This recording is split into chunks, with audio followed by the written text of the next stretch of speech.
Without further ado, I'm going to turn it over to Dr. Richard Bell. If you like, people that are online, you can ask questions in the Q&A or the chat feature, and that should be there for you. So thanks very much, and take it away. All right, sounds good. Thanks so much. And if you want to mute yourself up there you go. We won't get that background noise. Perfect.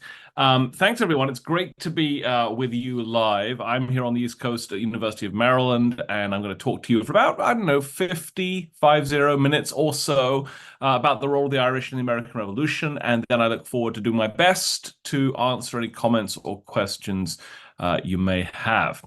Let me go ahead and share my slides, and then we can get started.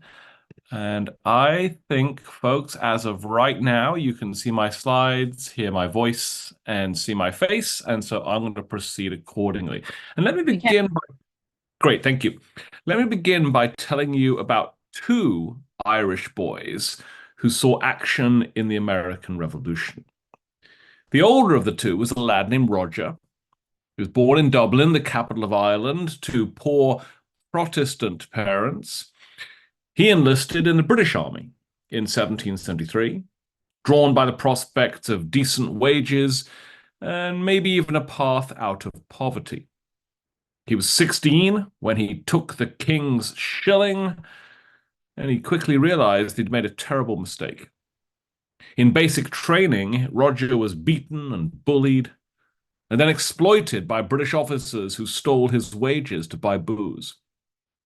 Roger soon shipped out to America and saw combat as a redcoat soldier almost everywhere. He was on the field when the Continentals defeated the British at Saratoga in 1777, and then again at Yorktown in 1781.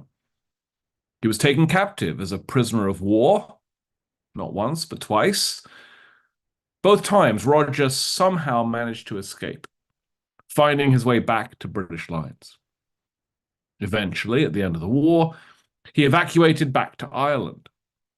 After 10 years in uniform, Roger wrote his memoirs, found a job as a schoolteacher, and then soon disappeared into the shadows of history. The other boy I want to introduce to you was named Andrew. His parents were poor Protestant emigrants to the Carolina backcountry. They were from County Antrim, in the north of Ireland.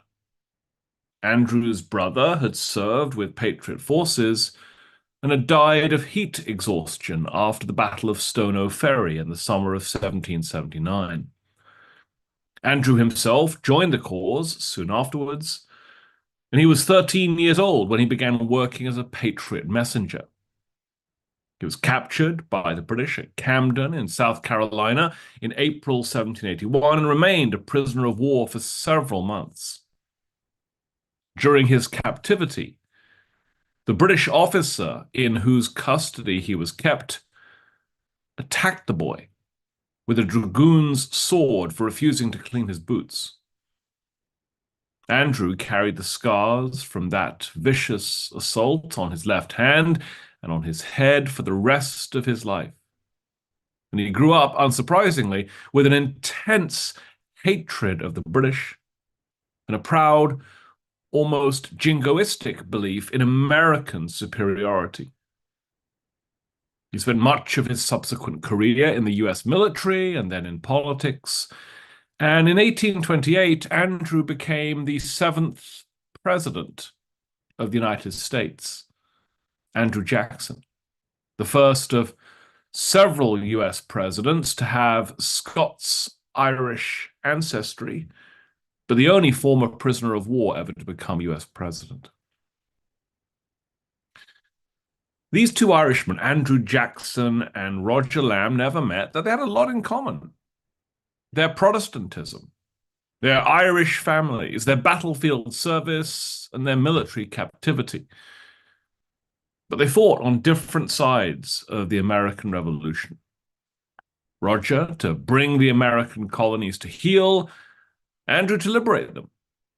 And they built post-war lives in different countries on different continents. Their twinned lives remind us that Irish and Irish-American participation in the war for independence was not monolithic or monocausal, and that despite some skin-deep similarities, America and Ireland would follow very different paths in the years after the Battle of Yorktown.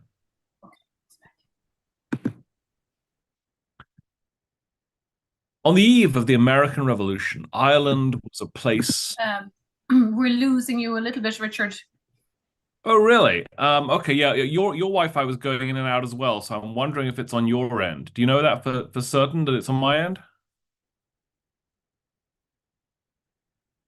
I can't hear you right now.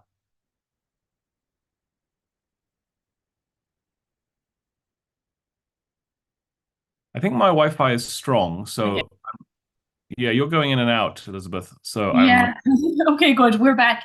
It's saying I have full coverage, but we just missed a little bit there from right before this slide. You're paused again now.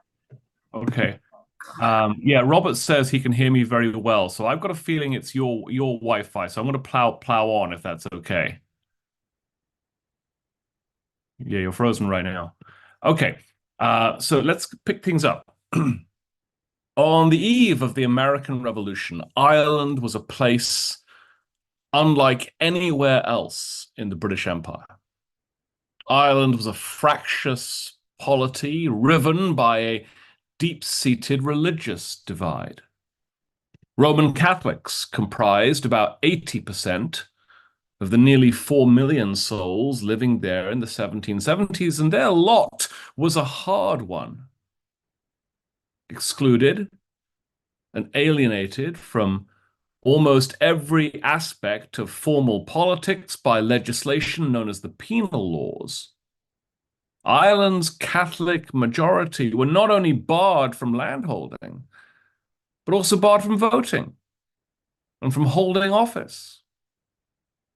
As a result, most Irish Catholics were desperately poor and typically illiterate, confined to peasant farming on acreage owned by Protestant landowners.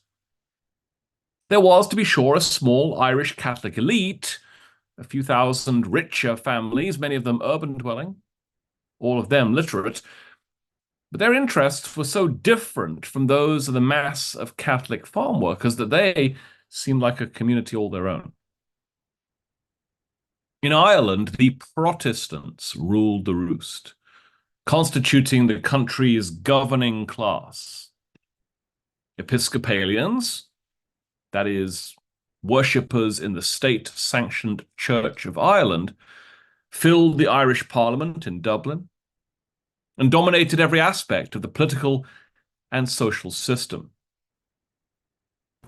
Other Protestants, notably the many Scottish ancestored Presbyterians living in the 6 northern counties of Ireland, known as Ulster, faced watered-down versions of some of the same restrictions as Catholics. And so these other Protestants played only supporting roles in Irish politics. The King of England was the ultimate authority. Ireland had been an English imperial possession ever since the Norman invasion of 1171, a kingdom of the English monarch.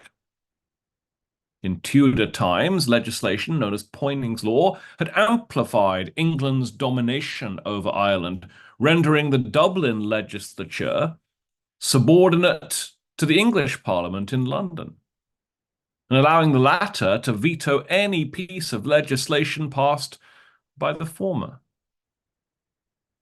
In 1698, a new mandate from the London Parliament had further cemented Ireland's dependent status by requiring the permanent garrison there of a 12,000-strong cohort of British Army soldiers to be paid for by Irish taxpayers and recruited entirely from Ireland's Protestant minority population.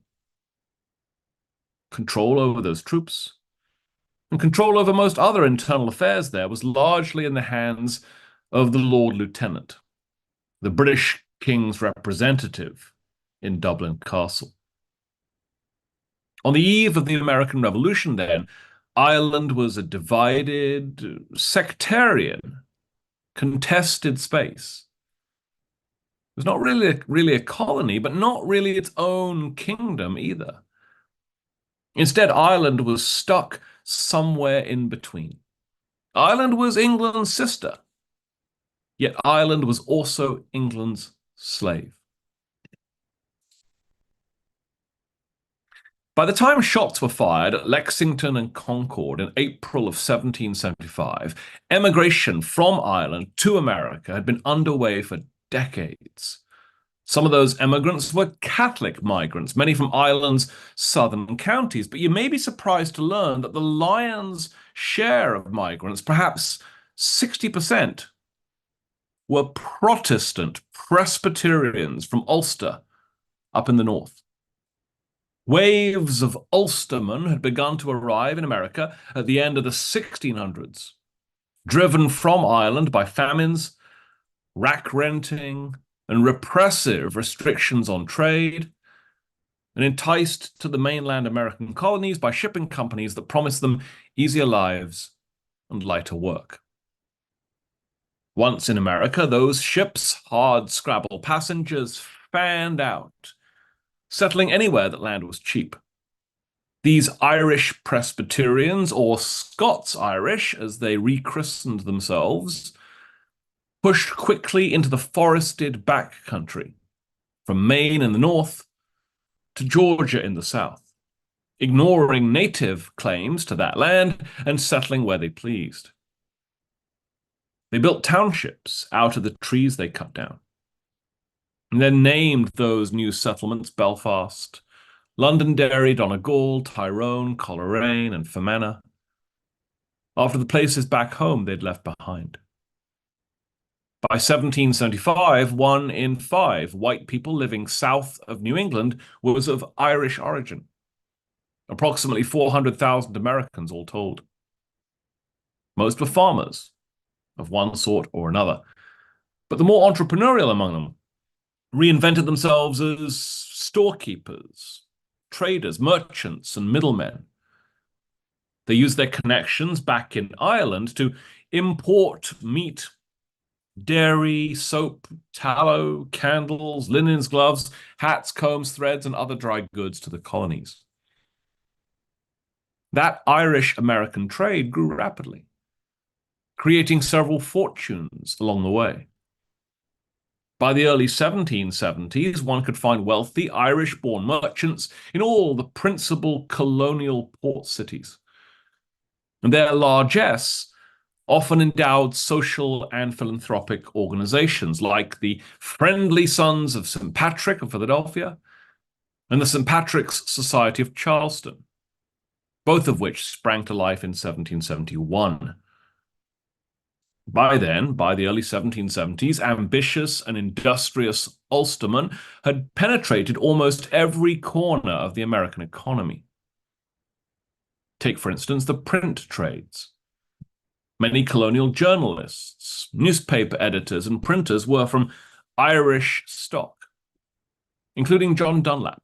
You might have heard of him. Born in County Tyrone, it was John Dunlap who printed the first news of the vote for independence in his Philadelphia newspaper, the Pennsylvania Packet, on July the 2nd, 1776. And it was also John Dunlap who printed the first 200 copies of the Declaration itself a few days later. Only about 25 of those printed declarations still survive today. Each one is worth many millions of dollars. Not bad for a kid from County Tyrone.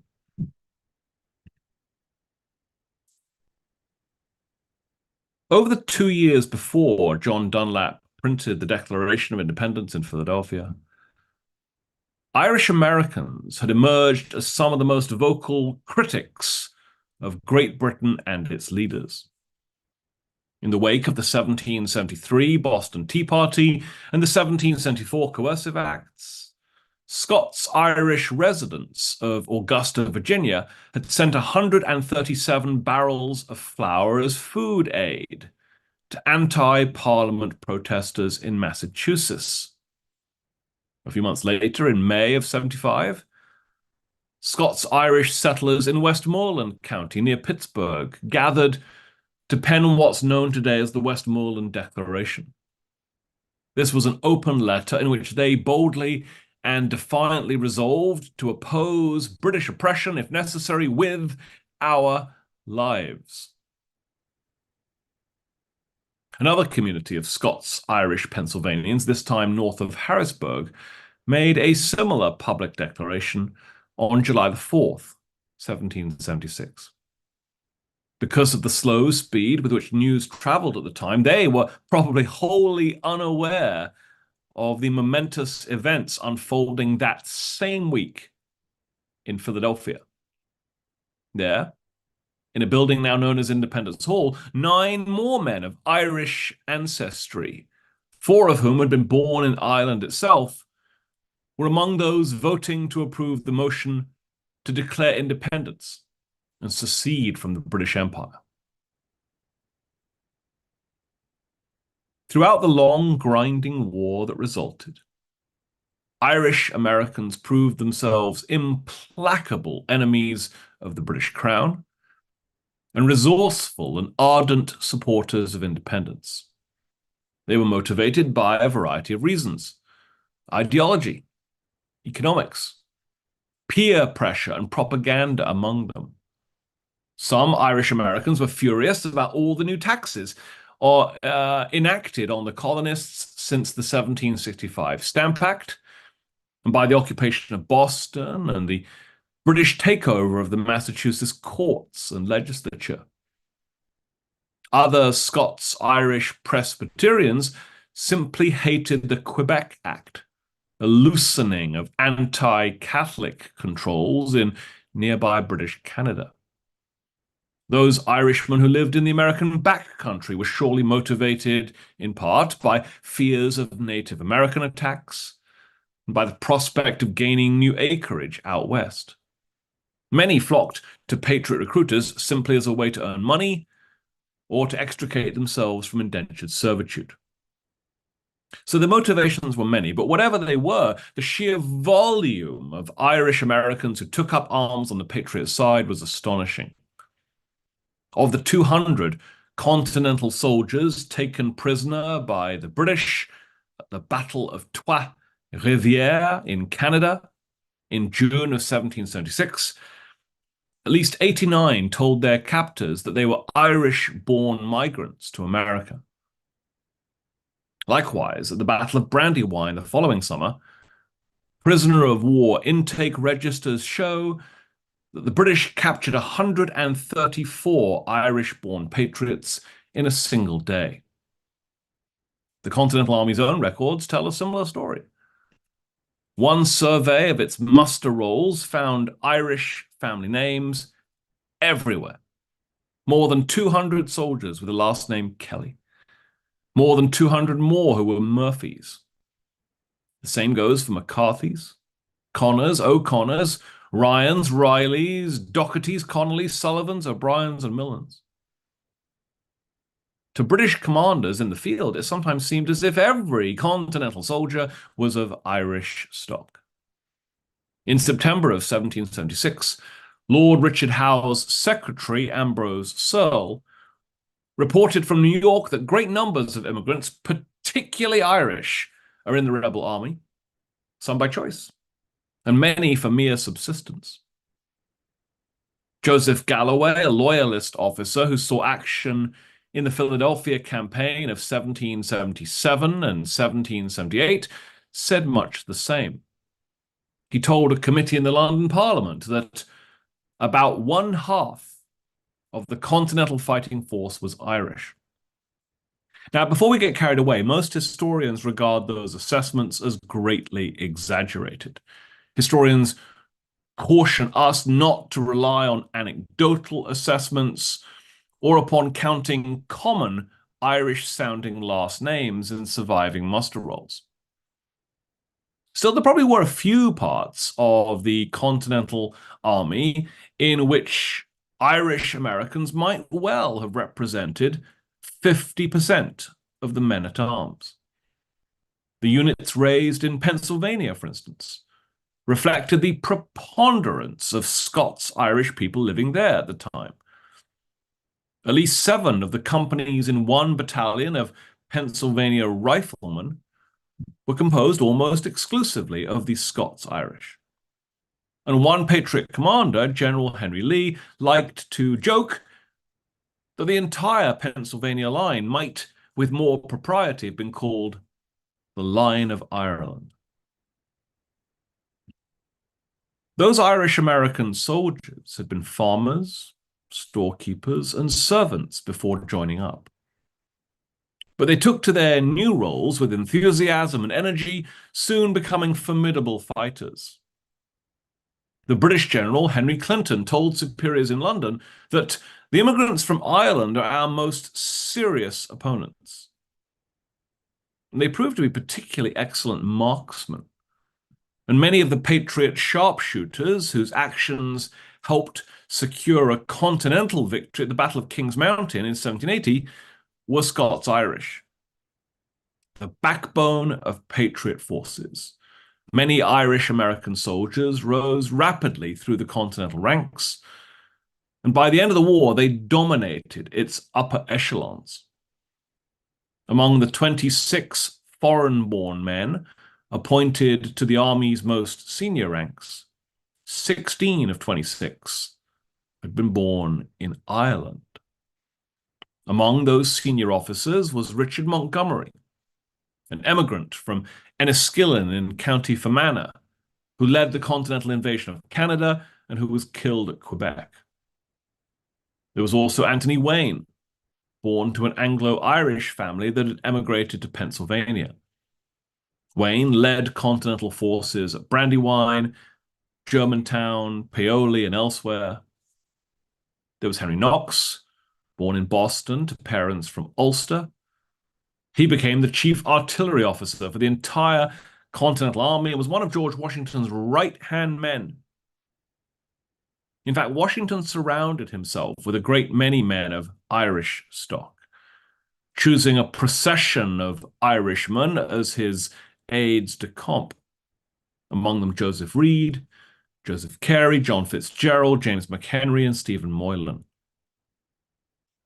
A handful of these Patriot officers were Irish Catholic, including John Sullivan, the son of a schoolmaster from County Kerry. But to be clear, the vast majority were Protestants, Scots-Irish. No wonder, then, that one Hessian captain wrote to a friend urging him, "Call it not an American rebellion. It's nothing more nor less than an Irish-Scots Presbyterian rebellion."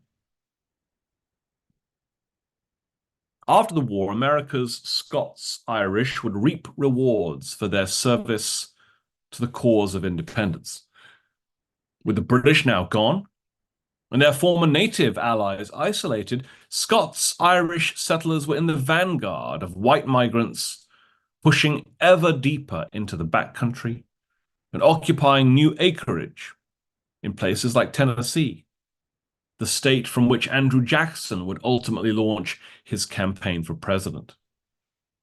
As soon as the ink was dry on the Treaty of Paris of 1783, emigration from Ireland to America resumed in earnest. 5,000 men, women, and children from Ulster arrived in 1783. 10,000 more arrived the following year. And they kept coming and coming and coming. Over the next 2 centuries, more than 5 million Irish people entered the United States. And Catholic migrants soon surpassed Protestant Presbyterians in both volume and visibility. At the height of Irish immigration to this country, in the decades either side of the American Civil War, more than 62,000 sons and daughters of Erin arrived here each year. No surprise, then, that to date, 15 US presidents have claimed Irish ancestry, including JFK, Ronald Reagan, Bill Clinton, Joe Biden, and even Barack Obama. That's on his mother's side, of course. As the American Revolution had unfolded, the Irish back across the ocean had followed it all very carefully, not least because the anti-crown protesters in America brought up Ireland repeatedly. At the very start of the revolutionary crisis, back in 1764, Boston's James Otis had written a pamphlet telling American colonists that Ireland was a conquered country and warning the colonists that its island's subjugation was a dark portent of what could happen in America if people here acquiesced to further extensions of British authority. And certainly the signs in the 1760s were growing ever more ominous. In 1766, British legislators enacted a declaratory act, asserting the London Parliament's absolute authority to make law for America. The text of that law was cribbed word for word from the Declaratory Act written to assert the same authority over Ireland 4 decades earlier. Colonists' pamphlets and speeches decrying the new 1766 Declaratory Act quickly made their way from America to Ireland. Activists in America also took more proactive steps to drum up Irish backing for their protests. They specifically excluded Irish-made goods from the colonial non-importation boycotts enacted after the Stamp Act and the Townshend Act. And they later dispatched Benjamin Franklin to Dublin to gauge public support. After shots were fired at Lexington and Concord, the members of the Second Continental Congress even sent an address to the people of Ireland, deploying every argument they could think of to try to drive deploying every argument they could think of to try to drive a wedge between the Irish people and the British war machine. How would the Irish respond?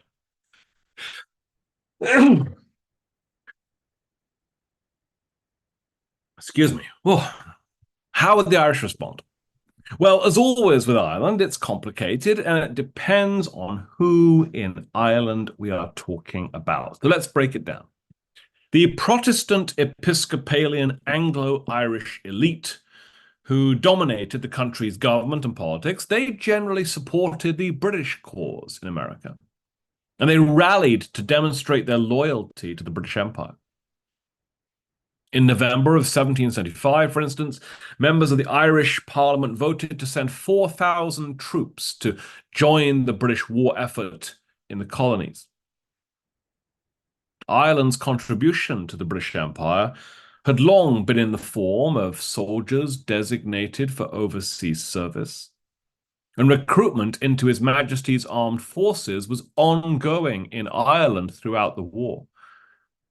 At least 1 in 6 redcoats fighting to quash the rebels in America was Irish. Among redcoat officers, the ratio was 1 in 3.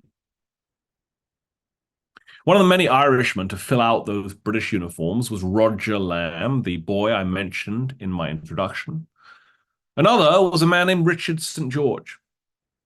He was the scion of a wealthy Protestant Anglo-Irish family from Galway, and owned a vast estate that he rented out to dozens of Catholic tenant farmers.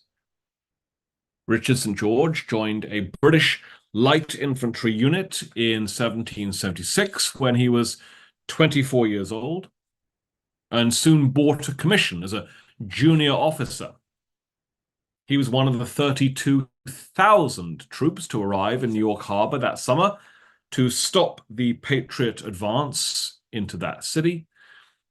And over the next 12 months, he saw action at the battles of Brandywine, Paoli, and Long Island. In combat, Richard St. George was aggressive and courageous, running hell for leather at the enemy. In quieter moments, however, he was sensitive and artistic, and he drew many delicate sketches capturing his wartime experiences. At the Battle of Germantown near Philadelphia, on October the 4th, 1777, Richard St. George took an enemy musket shot to the head. He had emergency brain surgery and somehow survived. He was shipped back to Ireland to recover from his injuries, but he was haunted by hallucinations and pain for the rest of his life. Episcopalian Anglo-Irishmen like Richard St. George flocked to the officer ranks of the British Army. But among Presbyterian Ulstermen, there was no such enthusiasm. In fact, when the Dublin papers brought word in 1776 that the Patriots had penned a Declaration of Independence, many Irish Presbyterians resolved to thwart the British war effort any way they could. They urged members of the Irish Parliament to deny all requests for funding support for it, and to instead broker peace between Britain and America. Their motives for doing so, of course, were complex. Many Ulstermen surely opposed the war as a way to honour the close personal ties they had to Scots-Irish patriots in America. Many more, though, were thinking surely of their own pocketbooks. You see, the war was driving Ireland into a deep recession that was ruining livelihoods and ravaging families. Opponents of the war abhorred its disruptions to Ireland's trade with America and took umbrage when the British government imposed an embargo on that commerce in 1776 in order to reserve Irish beef and pork and butter for itself. Others worried what a British victory in America might mean for Ireland's own political prospects. Jonah Barrington, a student at Trinity College Dublin, fretted that the subjugation of America might confirm the dependence of Ireland and bring on a tidal wave of new taxes on Irish exports across the Atlantic. No surprise, then, that Barrington secretly hoped that the Patriots would win, believing that the loss of the colonies would give Ireland a once-in-a-century opportunity to win constitutional concessions from its weakened and humiliated British overlords. What of Ireland's large Catholic majority? Most Irishmen who saw service in America during the Revolutionary War were not officers but enlisted men, and most of them were typically Catholic, recruited from the impoverished bottom rungs of society. Catholic tenant farmers and manual labourers took the king's shilling in great numbers, especially at the outset of the war. For them, it was a matter of survival. Soldiering, however degrading, paid much better than farm work. Yet Catholic recruitment into the king's regiments was never as robust as British leaders hoped. In March of 1775, one army recruiter reported from Cork that our success will not answer His Excellency the Lord Lieutenant's expectations. And he confessed that despite a 240-person recruitment target, he'd only been able to enlist 69 new soldiers. To try to keep pace with Britain's desperate, unquenchable need for troops to send to America, he and other recruiters soon lowered the minimum required height for Irish enrollees from 5'6" down to 5'5", and increased the upper age limit from 30 years to 35. But recruitment remained sluggish, and those who did enlist often quickly deserted after pocketing their sign-up bonuses. And lethargic recruitment and frequent desertion were not the only signs that enthusiasm for the British war effort among ordinary Catholics was spotty. We know that many Catholic folk poets, writing in the Gaelic tongue, celebrated patriot victories in the war like Saratoga, and lauded generals like Washington in song. A few Irish Catholics even sent cargo ships full of aid from Cork and Limerick to their American cousins. There are unconfirmed reports of small posses of Catholic men secretly shipping themselves over there to find and enlist in the Continental Army.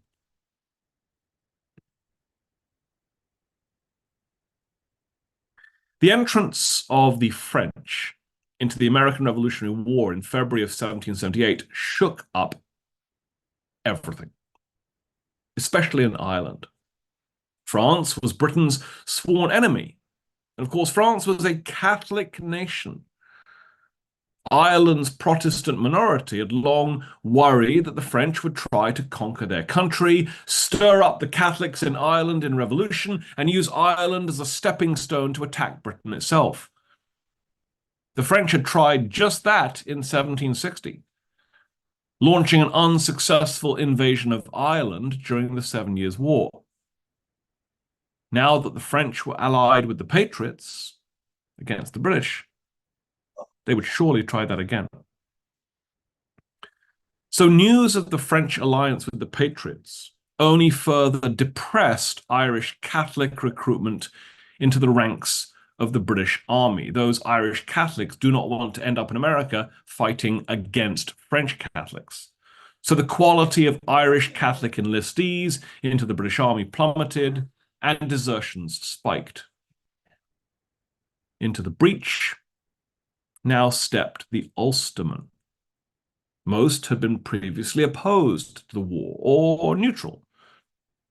But when the entry of France made Ireland's own defense a matter of urgency, those Ulstermen swallowed their objections to the British war effort and pitched in to help.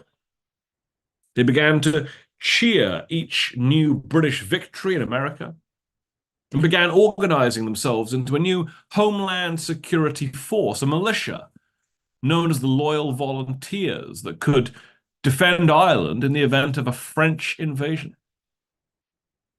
By the middle of 1780, more than 60,000 Irish Protestants, many of them Presbyterian Ulstermen, filled the ranks of the volunteers. A breathtaking show of force. At first, they professed profound loyalty to the British king. But as the war in America ground on with no end in sight, they began using their numbers and visibility to demand concessions from the British Parliament, which they held responsible for the recession now crippling the Irish economy. They began organizing demonstrations to lobby to lift the trade restrictions on Irish exports to America, and they paraded past Dublin Castle with signs hanging from cannons that read, "Free trade or speedy revolution." In homage to the colonists, the volunteers even led their own boycott of British goods and trade with Britain. In London, leaders there fretted about what to do. They were terrified that a domino effect could engulf their other imperial possessions if the Patriots won the war, and so they knew they had to handle Ireland with great care. What's more, they needed the support of the loyal volunteers in case a French invasion did ever materialize. So they had no choice but to listen. And in 1779, sent instructions to Dublin to reluctantly grant Ireland free trade. Emboldened by that victory, the volunteers now pressed for even more. They abandoned all prior protestations of loyalty and pledged next to free Ireland from English domination forever. They drew up new oaths, inviting every Irish volunteer to swear to fight to the last drop of blood for an independent Ireland, as he kissed the blade of his sword. In February of 1782, the movement's leaders met for a brief summit in Dungannon up in Ulster. They emerged, hours later, hoisting a detailed list of Irish rights and grievances. You can think of that as a declaration of independence in all but name.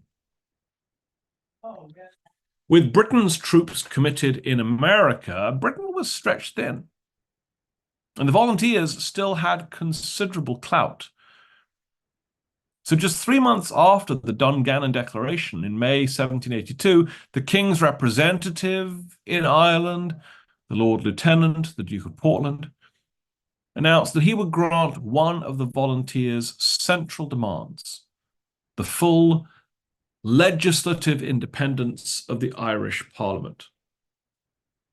True to his word, he authorized the undoing of the 300-year-old Poynings Law and the repeal of the 1719 Irish Declaratory Act, effectively granting Ireland dominion status within the empire, semi-autonomy. In a raft of related measures, the Lord Lieutenant also enacted legal equality for Irish Presbyterians and a Catholic relief bill. It stopped short of permitting Irish Catholics any new political privileges, but it did bestow full property rights and freedom of worship. By the end of the American Revolution, the following summer, Ireland's domestic affairs and relationship with Britain had undergone an extraordinary transformation. And all so far without mass bloodshed or civil war. The conflict in America and the entrance of Catholic France into that fight had provided the perfect conditions to achieve those ends, endowing the Irish with leverage sufficient to force authorities in London and Dublin to reward their wartime loyalty with far greater autonomy than they had had before. What I'm telling you here is that without the American Revolution, Irish free trade and Irish legislative independence might not have been possible, at least not on this accelerated timeline. As Francis Dobbs, a leader in the volunteer movement, later observed, one thing had led to another. And it was on the plains of it was on the plains of America that Ireland obtained her freedom.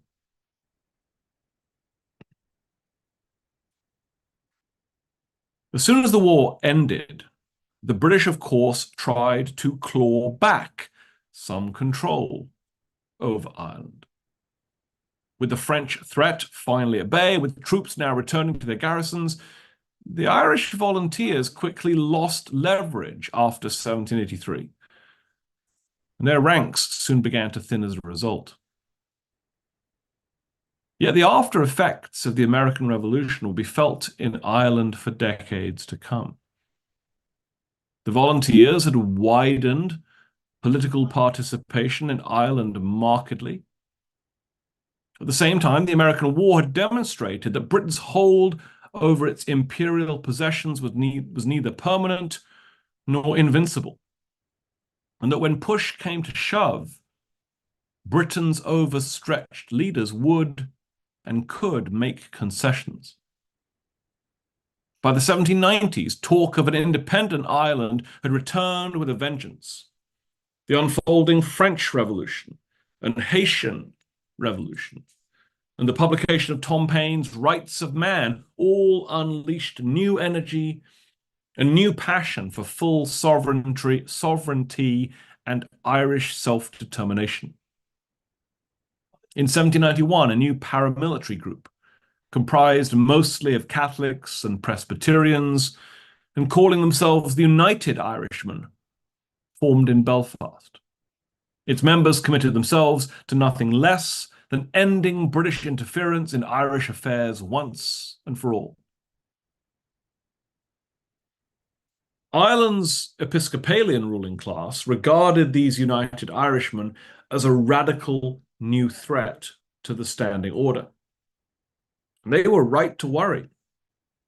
On February 9th, 1798, a gang of poor tenant farmers, likely inspired by the United Irishmen, rose up, ambushed, and murdered Richard St. George, the Anglo-Irish gentleman who'd taken a musket ball to the head at the Battle of Germantown. To them, St. George was no hero of the British Empire, but rather a living symbol of the British oppression under which they all still labored. That was February. By May of 1798, bloody civil war for Irish independence engulfed the nation. Over the next 5 months of fighting, the United Irishmen used pikes and other makeshift weapons to try to beat the British army back into the sea. At the Battle of Arklow in County Wicklow on June 9th, 1798, the United Irishmen rushed at their British enemies under a green flag emblazoned with a cross and the slogan, "Liberty or Death." By June, the revolutionaries had succeeded in declaring the town of Wexford an independent republic, possessed of its own senate and its own army. Stung by the loss of the American colonies 15 years earlier, the British government was not about to let Ireland secede from its empire. So leaders in London dispatched Lord Cornwallis himself to Ireland to replace the Duke of Portland as Lord Lieutenant and to pacify the kingdom. Charged with preventing the loss of another British possession, Cornwallis was bent on redeeming his reputation after his surrender to the Americans at Yorktown. When Cornwallis's men arrived at Wexford, they torched thousands of cottages, executed locals, and extinguished its fledgling republic at the point of a bayonet. To identify the ringleaders of the remnant of the rebellion, Cornwallis next unleashed an army of spies. Soon enough, he'd succeeded in arresting and hanging most of the United Irishmen's top leadership and strategists. As more and more British troops massed on Ireland, Cornwallis also easily repelled the 3,000 French soldiers who landed in County Donegal in October, and then he slit the throat of Theobald Wolfe Tone, the Irish-born leader of those French invaders. Starved of allies and supplies, and lambasted by print propaganda and satires depicting them as drunks and cowards, the United Irishmen failed to persuade a critical mass of ordinary Irish to join them. Of the several million people living in Ireland in 1798, fewer than 10,000 rose with the United Irishmen that year. Historians have long been tempted to compare this Irish Revolution of 1798 with the American Revolution 2 decades earlier. To be sure, both were secession movements led by dissenters, in which the prospect of French military aid proved decisive. But upon closer inspection, the comparison quickly breaks down. In 1798, the United Irishmen were united in name only. Their leadership was soon decimated and destroyed. And there was never any entity in Ireland comparable to the Continental Congress to direct rebel strategy. In the American Revolution, the loyalist population was besieged from the beginning, but in Ireland, those loyal to the British Empire had more numbers and more power and never lost those advantages. Finally, there was the simple matter of geography. As seen from London, the American colonies were a distant speck and far less economically valuable to the empire than Caribbean sugar possessions. But Ireland was a different story. As Britain's closest neighbor, its strategic importance to the British Empire remained unrivaled. Let me wrap up. In London, news of the attempted rebellion in Ireland in 1798 prompted calls for a crackdown. Those proposals soon solidified around an Act of Union, the forced merger of the Kingdom of Ireland with the larger and more powerful Kingdom of Great Britain.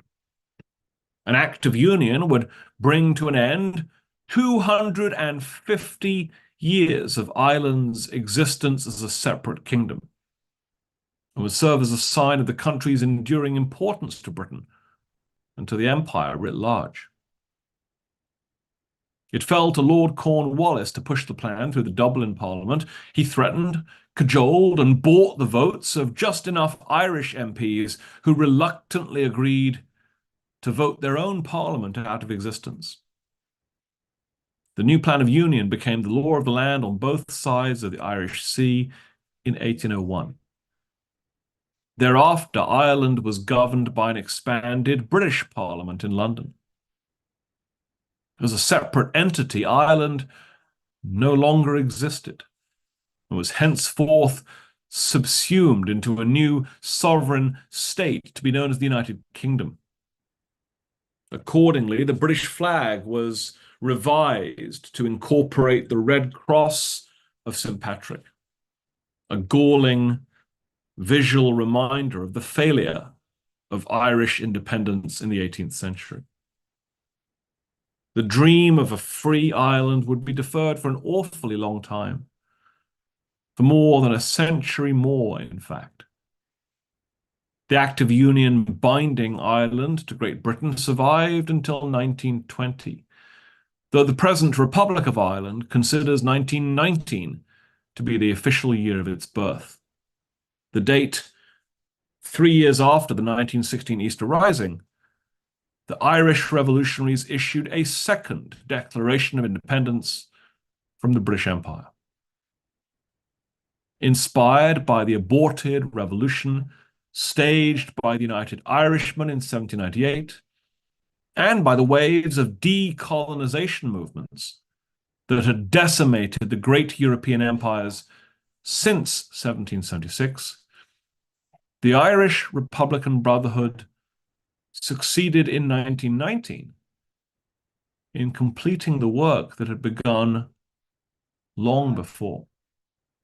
Leaving only the 6 counties of Ulster within the United Kingdom, they proclaimed the authority and sovereignty of a new Irish Republican government committed to providing equal rights and equal opportunity for every Irish citizen. That, I think, is where I'm going to stop. I just gave you a ton of information in far too little time. It probably felt like drinking from a fire hose. Thank you for bearing with me as I tried to cram a lot in. On this last slide, I've just got a picture of my recent book, which has nothing to do with this talk, nothing at all. But if you want to see what I've been working on until recently, check out my book, Stolen. If you'd like to get a signed copy, send me an email. But with Elizabeth's help, let's see if we can get a little bit of a conversation going in whatever time we have left. And I'm happy to run over, Elizabeth. Thank you. Yeah, that was absolutely amazing. I have pages of notes. So while we wait for people to, oh good, somebody's already asked a question.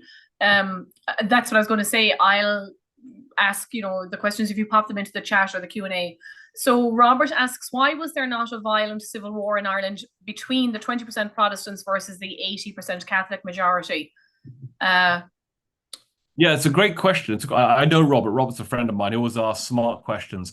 Yes, it's a great question, right? Because the numbers would suggest that that disproportional power imbalance in which a 20% minority population controls the fates of an 80% majority population would be deeply unstable. And I think you could argue that, yes, it certainly was deeply unstable. And so the British government, which represents the interests of that 20% Protestant minority, pours a lot of manpower, time, and energy and legislative work into creating a superstructure and surveillance state designed to keep Catholics poor and powerless and downtrodden. The Protestant British majority's stance to their Catholic neighbors is a complete lack of sympathy for their economic circumstances, a deep-seated suspicion of their religious faith. Protestants, especially living in that place at that time, regarded Catholics as backward heretics, of course. And so it was that set of cultural assumptions of inferiority, of Catholics being less than, that informed a barrage of legislation, both in London and Dublin, to ghettoize the poor Irish population, and a military presence in Ireland funded from Protestant taxpayers to keep dissenting uppity Catholics in line wherever possible. So what I'm saying here is that without that legislation designed to marginalize the Catholic population, without that military presence designed to terrorize that Catholic population, then there would have been much more contest, that you would see a smoldering civil war. And in fact, many scholars of Ireland would tell you that despite all that attempt at suppression and oppression, there is plenty of resistance. You might not call it a civil war, but there's plenty of dissent, protest, and resistance to being treated like, crap for 300 years. Yeah. Yeah, and it's interesting you touched on in your talk too how disparate the United Irishmen even were. I hadn't really thought of that before, that obviously it was a very short-lived rebellion, but there isn't the equivalent of a Continental Congress, and it was very easily infiltrated by spies. So the fact that that movement isn't coherent in itself, is kind of detrimental to the cause too. And 1803 is even shorter, Yeah, just quickly on that, I think that's exactly right, Elizabeth. Yeah. So the United Irishmen, do have some deficiencies of organization and leadership, and that's on them. But simultaneously, they are under close surveillance by a British state, which is on high alert after losing 13 colonies, for any other colonies to follow down the same path. So the British superstate is much more vigilant to nip that sort of stuff in the bud than it was in 1770 in North America, right? So they learn a lesson about nipping things in the bud and squashing things quickly, which don't allow the United Irishmen to fix their infrastructure problems, right? They're not given time to germinate as a resistance movement. Yeah, that's exactly. Lawrence asks a fabulous question. How did Presbyterian theology contribute to the predilection of Scots-Irish to side with the Continentals in the American Revolution? I think that whole Presbyterian theology, and how it plays out in America is fascinating. Yeah, I don't have a good answer to that, Lawrence, for a couple of reasons. One is that I'm not a sophisticated theologian or scholar of religion myself, and because I think my reading of the secondary scholarship on this, which is quite large, by the way, hasn't reached the other historians who know more about this than me have not reached a consensus view about how important the peculiarities of different Protestant denominations are to political behavior in this period. So I am generally more sympathetic, and maybe this comes from my own lack of faith in any Christian framework. I'm generally more sympathetic to the idea that religious identities shape economic circumstances in the 18th century, and that it's economic circumstances which often inform political ideology, so that there's a degree of remove and distance between theology and political ideology, and what's in between that is economic circumstance. So I think the fact that Many Scots, Irish Presbyterians arriving in America are eager for land out west because they've not been accepted by other Protestants on the East Coast who see them as weird and different to their own sort of Anglican or congregational background, means that they're economically marginalized in Appalachia. And it's that appetite for cheap land out west that makes them naturally eager to get the British government out of colonial America, because as every historian will tell you, it's the British government in London trying to enforce the proclamation line to stop white settlers pushing even further west onto native land. And so if we can remove that British obstruction, then taking possession of native land will get easier.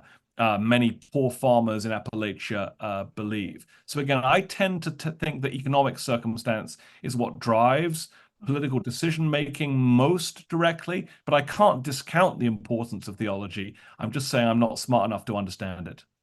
Mhm. No, I think that's right. I was really struck by your numbers, that the 1 in 6, of the redcoats were Irish, and then 1 in 3 of the officer class. So naturally, you would imagine a lot of the enlisted men or press ganged men defect once they come to America. Yeah. Do you have figures on that, or do they even get as far as America? Do they? You were saying, they take the King's shilling and then left, but are they sent here and go to the other side, or what happens? Yeah, so that's exactly right. So the numbers of Irish enlistees in the British Army are mind-bogglingly large, which has long been the case, by the way. Or as I said, that Ireland's commitment to the British Empire was often in the form of enlisting soldiers for overseas service. There's nothing terribly new about that in the American Revolutionary era. If you look at the last war, the French and Indian War, the 7 Years' War, you see the same preponderance of Irish soldiers in redcoat uniforms. You'll see the same in the next one, the Napoleonic Wars against France as well. This is just the way it is at that time. But given that many Irish recruits into the British Army are doing it for economic reasons rather than for any commitment to the British cause, given that some of them are Catholic and France will ultimately join the Patriot side and they don't want to go to America and fight Catholics, the incentives to desert in this war for Irish soldiers in British uniform are particularly elevated or accentuated here. So we see wave after wave of defections by Irishmen from the British Army, not necessarily into the Patriot Army, but out of the British Army, right? Desertion is the word I'm looking for. Desertion. And so we do have rough numbers on that, but of course, we can't put too much weight on them. If you just go around counting desertion ads in newspapers, you're going to get a very imperfect count, but you'll see it's a lot, right? They're publishing desertion ads in Ireland where newspapers do not penetrate terribly well, and in the colonies. So what I'm saying to you is they desert in Ireland before they get to America, and more desert in America having left Ireland, usually with the notion that they'll settle in America like that. So yeah, desertions are massive. Defections from one army to the other, much more modest, I think. Again, suggesting economic circumstances rather than ideology being the driving force. Absolutely, yeah. Richard asks, was Washington troops at Valley Forge more Irish or Irish Scots than American born? Oh, yeah, I think that would probably be skirting the realms of what's likely here. Because remember, Washington's army at Valley Forge, which ultimately grows to about 20,000 people if you include all the camp followers as well, is coming from each of the different rebel colonies. So if we just counted Pennsylvanians, then yeah, probably it would be more than half. But if you bring in the New England colonies, your Massachusetts, your Connecticut, for instance, they have far fewer Irish migrants in their civilian population before the war than Pennsylvania or any of the of Georgia or North Carolina. So when I gave a statistic in the talk, I said that 1 in 5 white people south of New England was of Irish stock, approximately 400,000. So note the phrase south of New England there, right? So I'm saying in the New England colonies, there aren't as many Irish migrants. And we know that early in the war, especially, the New England colonies are very well represented in the Continental Army. Think of all the Massachusetts regiments, the Connecticut regiment. So I think they dilute the proportion of Irish Americans in the Continental Army as a whole. So I think 50% is high, but I do think 30% or a third is probably roughly accurate.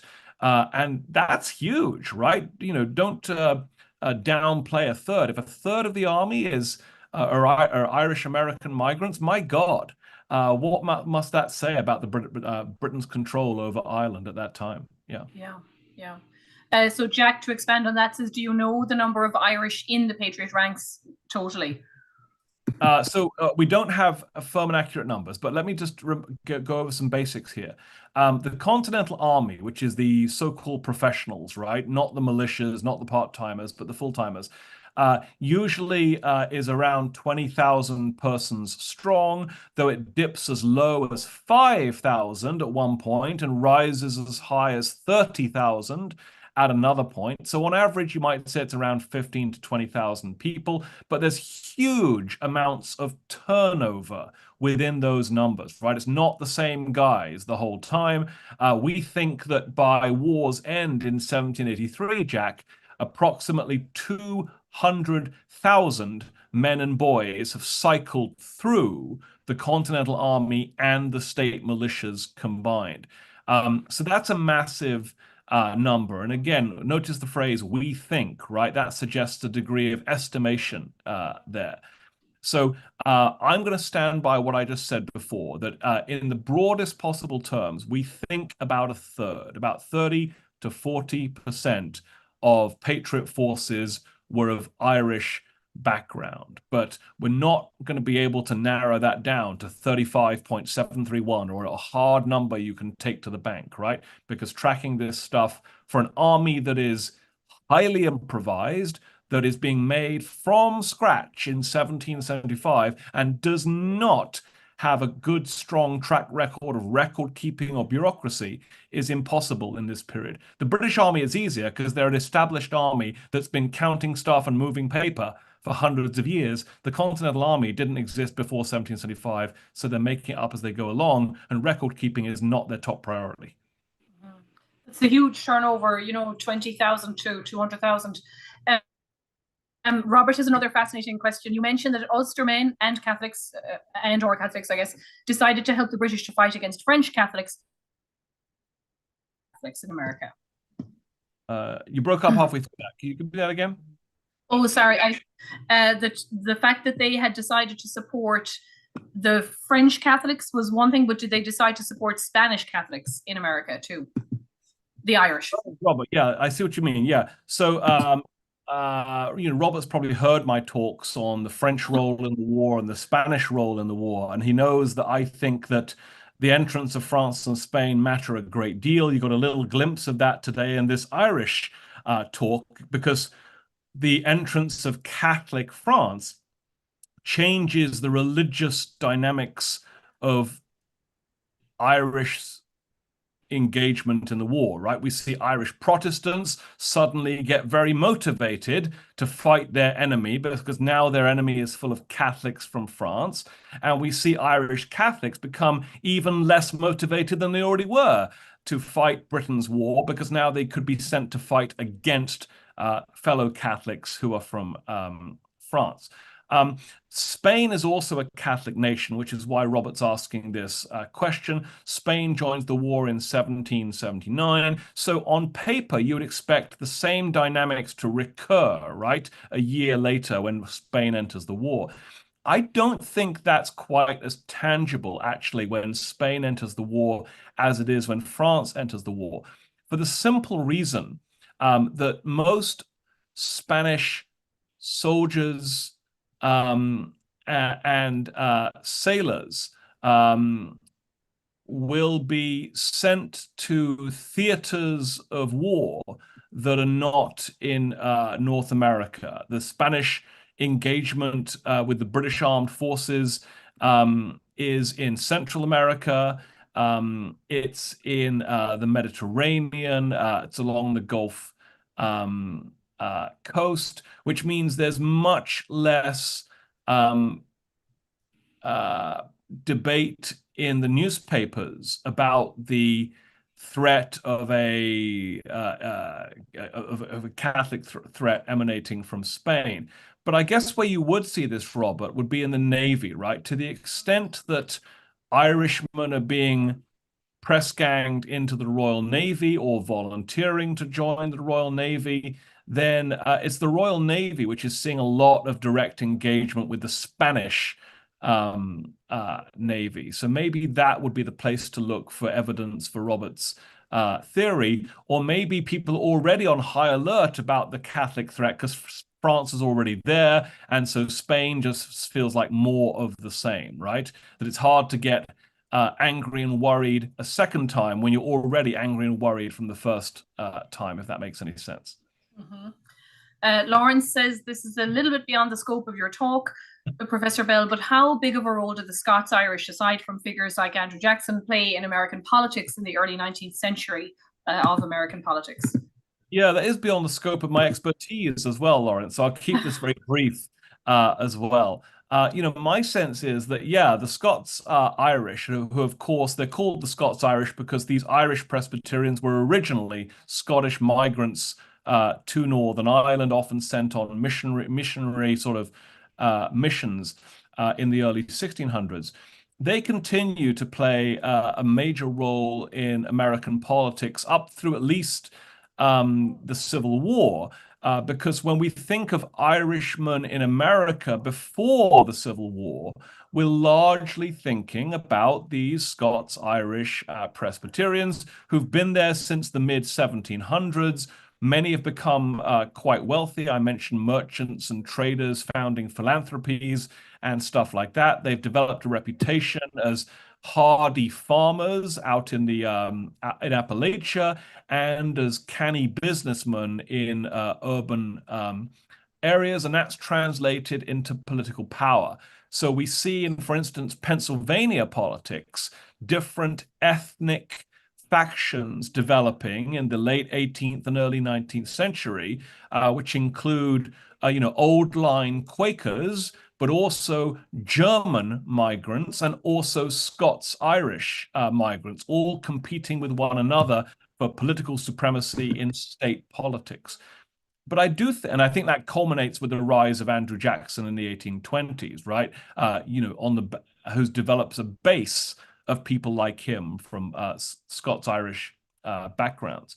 But I would say by the 1840s and onwards, the political impact, power of Scots-Irish Americans is waning somewhat because it's being eclipsed by a rising wave of Irish Catholic migrants to America, most of whom come here incredibly poor, of course, as a result of the Irish famine and other economic circumstances. But their numbers are enormous. And so they come to numerically displace and replace the Scots-Irish Presbyterians in the American imagination. So that by 1850, when white Americans of English stock think of Irishmen in America, they're no longer thinking of Scots-Irishmen like Andrew Jackson.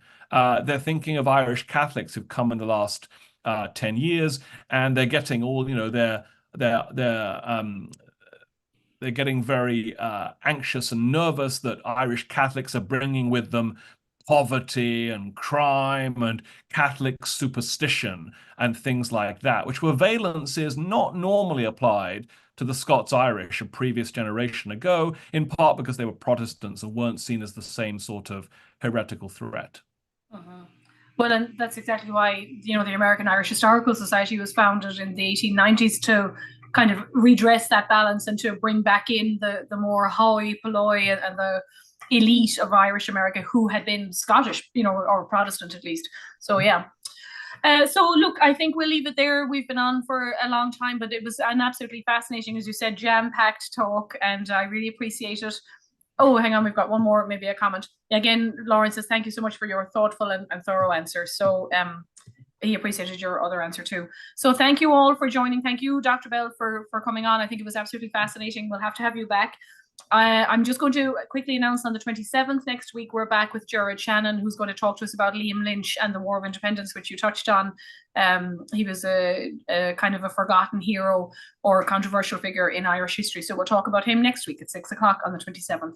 But thank you very much, and lovely to see all of you on here tonight. And we'll be back with the full program on in September and October. Kathy says, thanks so much. It was a great presentation. Yeah, thank you. Thanks, everyone.